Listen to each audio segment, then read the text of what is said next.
महाभारत का युद्ध समाप्त हो चुका था।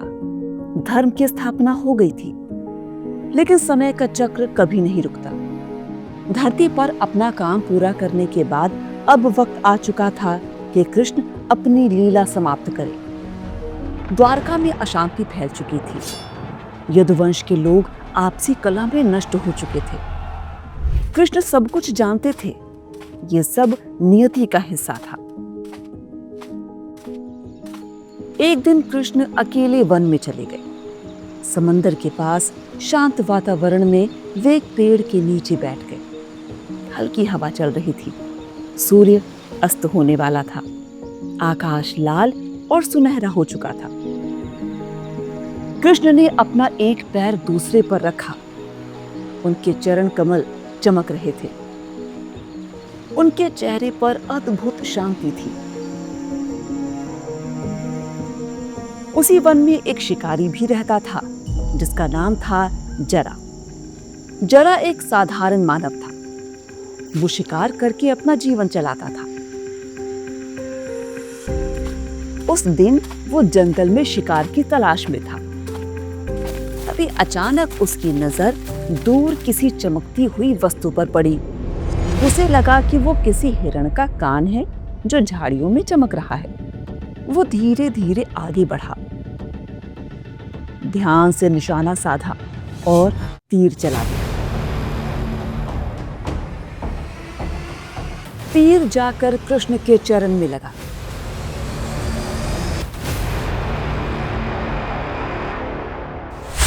जरा आगे बढ़ा, लेकिन जैसे ही उसने देखा कि वो हिरण नहीं बल्कि स्वयं कृष्ण है, उसके हाथ कांपने लगे।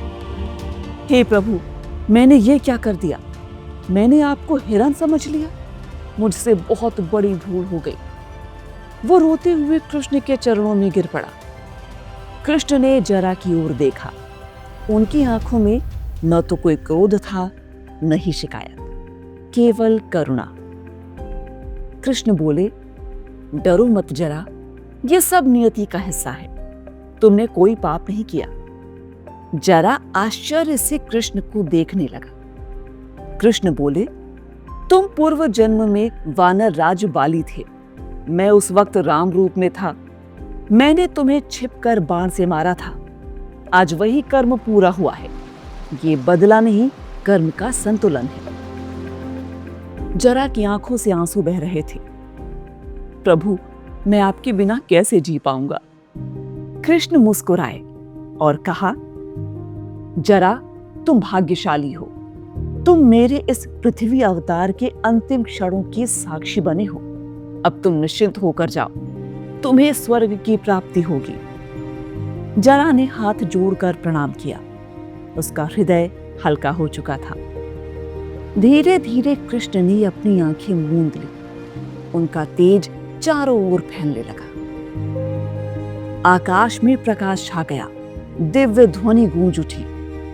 कृष्ण का शरीर वही रहा, लेकिन उनका दिव्य स्वरूप बैकुंठ को प्रस्थान कर गया। उस क्षण एक युग समाप्त हुआ। द्वापर युग का अंत हो गया। धरती पर कृष्ण का अवतार समाप्त हुआ, लेकिन उनका संदेश, उनका प्रेम, उनका ज्ञान अमर हो गया। इस कथा से हमें ये सीख मिलती है कि जीवन और मृत्यु दोनों ईश्वर की योजना का हिस्सा है। कर्म का फल अवश्य मिलता है, चाहे उसमें वक्त ही क्यों न लगे। भगवान के हृदय में केवल करुणा होती है। अंत भी एक नई शुरुआत है। कृष्ण चले गए, पर उनकी गीता, उनका धर्म और उनका प्रेम आज भी हमारे साथ है।